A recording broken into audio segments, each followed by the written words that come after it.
శ్రీ గురుభ్యో నమ. గురు బ్రహ్మ గురు విష్ణు గురుదేవ మహేశ్వర గురు సాక్షాత్ పరబ్రహ్మ తస్మై శ్రీ గురవే నమ.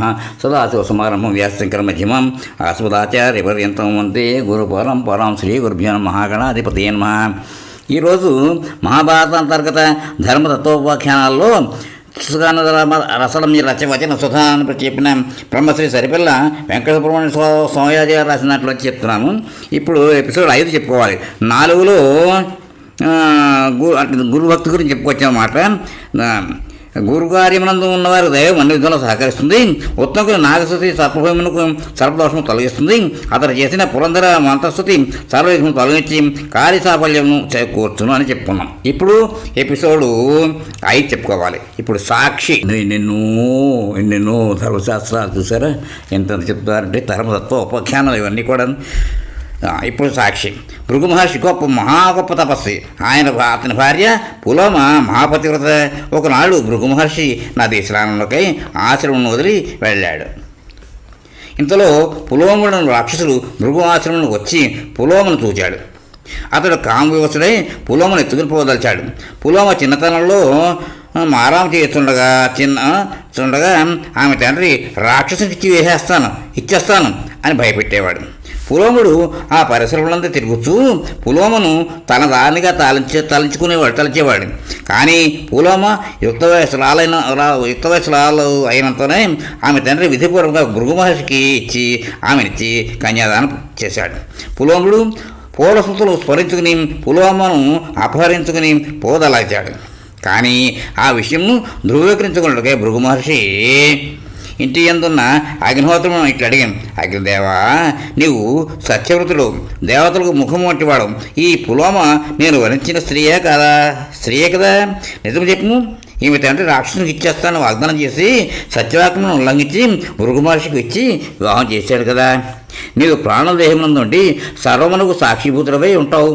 నీవు సర్వజ్ఞుడు. నీ ముఖత సత్యవచనమును ఆలగించి ఈ భృగుపత్నిని అపహరించకపోయేదను. పులోముని ధర్మ సందేహమును విన్న అగ్నిదేవుడు సందిగ్ధంలో పడ్డాడు. నిజం చెప్పకున్నచో ఆ అసత్య దోషం సంభవిస్తుంది. సత్యం పరిగణించో పులోముడు భృగుపతిని అపహరించకపోను. దానిచే భృగు మహర్షి కోపములకు గురి కావాల్సి వస్తుంది.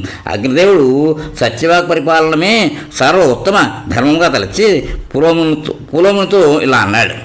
ఆనందన, నీవు ప్రప్రథమంగా వరించిన కన్యే ఈ భృగుపత్ని పులోమ. ఈమె తండ్రి ప్రలోభంతో తన మాట తప్పి శ్రేష్ఠుడైన భృగు మహర్షితో వివాహం జరిపించేశాడు. లోకంలో అసత్యం ఎప్పటికీ నిలవదు కావున నీకు సత్యంనే చెప్పింది. అగ్నిదేవుని సత్యవతిని ఆలకించినంత పులోముడు వరాహురం దాల్చి భృగుపత్ని అపహరించి వేవేగా భృగాశ్రమం నుండి పరిగెత్తేశాడు. భృగుపత్ని నిస్సహాయురాలై శోకముతో ఆక్రోశించాడు. ఆమె గర్భమునందున శిశువు యోగబల సంపన్నుడు. ఆ శిశువు తన తల్లి దీనావిలాపం విని యోగబలముతో గర్భం నుండి బయలుపడ్డాడు. గర్భం నుండి పుత్రుడు చేతనే చవనుడు అని ప్రసిద్ధి చెందాడు.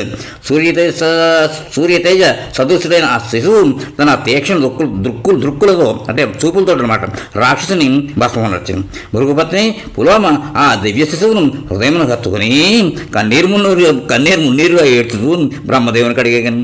ఆమె కన్నీటితో ఒక నది ఏర్పడింది. తన కోడల కన్నీటితో ఏర్పడిన ఆ నదికి బ్రహ్మదేవుడు వధూసరా అని పేరేడాడు. దాన్నిటికి ఈ నది చవనాశనం చేత ప్రవహిస్తూ ఉంది. బ్రహ్మదేవుడు భృగుపత్నిని అనునయించి ధైర్యం చెప్పాడు. భృగు మహర్షి తన ఆశ్రమం తిరిగి వచ్చి జరిగిన వృత్తాంతం అగ్నిదేవుడి ద్వారా తెలుసుకున్నాడు. అగ్నిదేవుడు నిజం చెప్పి తనకు అపకారం గావించిన కుదురయ్యను.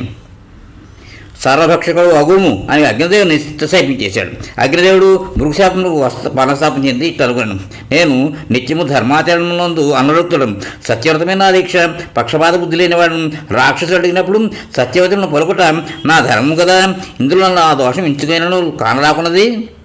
తనకు తెలిసిన విషయం ఉన్నట్టుగా యథార్థంగా వచించటే సాక్షి లక్షణము.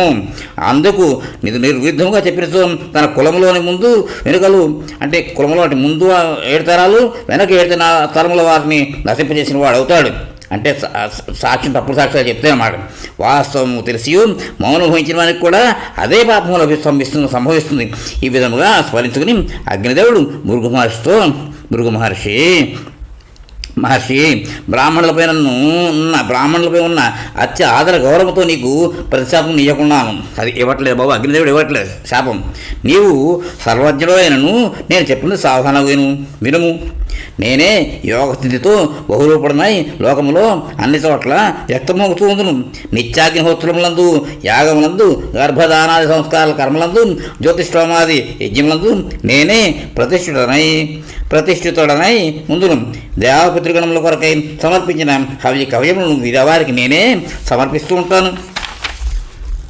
దేవపితృగణములను సంతృప్తిపరచుటకై ధర్మపూర్ణ మాస యాగములు చేతురు కదా, దాని చేయవారు సంతృష్టి చెంది లోకములో వర్షము కురిపిస్తున్నారు. ఈ విధముగా దేవపితరుల ఎరువులు జలస్వరూపులు అవుతూ ఉన్నారు. వారి ఎరువుల్లో భేదం ఏమాత్రం లేదు. దేవతలే పితరులు, పితరులే దేవతలు. అగ్నిలో వేర్చిన ఆహుతులను నేనే భక్షకుడనై మింగినతో వారికి ముఖముగా ఎట్టుండగలను. ఈ విధముగా పలికిన అగ్నిదేవుడు ద్విజుల అగ్నిహోత్రము నుండి, యజ్ఞయాగాది క్రతువుల నుండి, సంస్కార సంబంధమైన అగ్ని కార్యముల నుండి తన తేజస్సును ఉపసంహరించేశాడు.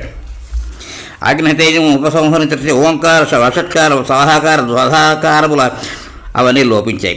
అవి లేకుండాటే వర్షాభావం ఏర్పడిన ప్రజల దుఃఖములు పాలయ్యి మహర్షులు ఆ దుస్థితిని గాంచి దేవతలను ప్రార్థించి ఇట్టండ్రి, దేవతలారా, అగ్నిదేవుడు అదృశ్యమూడితే కర్మలోపం సంభవించాను. ముల్లోకములందరి ప్రాణులు మూడులు అయ్యారు. ఈ పరిస్థితిని చక్కబెట్ట ఉపాధ్యాయ యోజన చేయడం ఇంకెంత మాత్రం ఆలోచించదగదు. అంతగా దేవతలు మహర్షులు కలిసి బ్రహ్మదేవుని కడిగి యావదృత్తాంతం చెప్పారు, వివరించారు. బ్రహ్మదేవుడు వెంటనే అగ్నిదేవుని పిలిచి మృదు మధురముగా ఇట్టాను. హుతాచన, నీవే సమస్త లోకములకు స్రష్టవు, సంహర్తవు, నీవే కర్మ ప్రవర్తకుడవై ముల్లోకములు ధరించున్నావు. నీవే అందరికీ ప్రభుడవు. అట్టి నీవు మోహగ్రస్తుడు ఒకటవునా? ఈ ప్రపంచంలో నీవే సర్వదా పవిత్రులు. సమస్త ప్రాణులకు గతి లోకేశ్వర. అగ్నిహోత్రాది కర్మలను ప్రవర్తింపచేయము. నీ దేహమంతయు భక్షకత్వము ఉపయోగింప పనిలేదు. నీ అపాన స్థానమున్న జ్వాలలతోనే సర్వభక్షము చేయము. సూర్యకిరణ స్పర్శితే సర్వము శుద్ధమవుతున్నట్లు నీ జ్వాలలతో దగ్ధమైన ప్రతి వస్తువు పవిత్రము. అగ్నిదేవా, నీవు ఉత్కృష్టత సంపన్నుడు. నీ ముఖమునందు ప్రేల్చిన ఆహుతతో దేవపితరులను సంతృప్తిపరచు నీ భాగమును కూడా కైకొలుము. బ్రహ్మదేవుని పలుకులను ఆదరించి అగ్నిదేవుడు మరలా తన తేజమును అగ్నిహోత్రాది కర్మలందు ప్రవర్తింపజేశాడు. దేవఋషి పితృగణములు అతి ప్రసన్నులై ప్రజలు నిత్య నైమిత్తికాది క్రియాకలాపములు, సంస్కార కర్మలు చేసాగిరి. దేవపితృగణములు సంప్రీతి చెంది వర్షములు కురిపించసాగిరి. అగ్నిదేవుడు కూడా తనకు కలిగిన శాపజనిత పాపము కొంత తగ్గినందులకు ప్రీతి చెందాడు. ధర్మ ఉపదేశం ఎంతో దాంట్లో ధర్మం అని చెప్తున్నాడు. ధర్మోపదేశం సాక్షిగానున్నవాడు తాను చూచినది వినినది గాక వేరొక విధముగా చెప్పరాదు. తప్పుడు సాక్ష్యం చెప్పేవాడు సర్వభ్రష్టుడై నరకగతి పొందును. సత్యమునే పలికినతో ఇహలోకములో కీర్తివంతుడై దేహాంతమైన పుణ్యలోకములకు ఎగును. తప్పుడు సాక్ష్యం పలుకువాడు 100 జన్మలు జలోదర రోగముచే పీడించబడును. సత్యవాదియగు సాక్షి జన్మాజిత పాపం నుండి విముక్తుడై పుణ్యము తరుగు. సాక్షి అబద్ధం చెప్పినతో అట్టివాని పుణ్యమంతే కుక్కలను చేరును. అతనికి బ్రహ్మహత్యాది పాపఫలములు సంభవించను. తప్పుడు సాక్ష్యం పలుకువాడు మరుజన్మలో దిగంబరునిగా, మూఢునిగా, గుడ్డివానిగా, శత్రుపీడితునిగా, ముష్టివానిగా జన్మించను. తప్పుడు సాక్ష్యం పలికిన వానికి 7 దినములలో ప్రాణాంతక రోగము కానీ, ఇల్లు తగలబడడం కానీ, ఆత్మీయుల మరణం కానీ సంభవించను. ఈ విధముగా మన ధర్మశాస్త్రము చెప్పినది అంటే చెప్పబడింది అన్నమాట. ఇక్కడితో ఈ ఎపిసోడ్కి విరామం ఇద్దాం. క్లాస్ కంటిన్యూ చేద్దాం. స్వస్తి.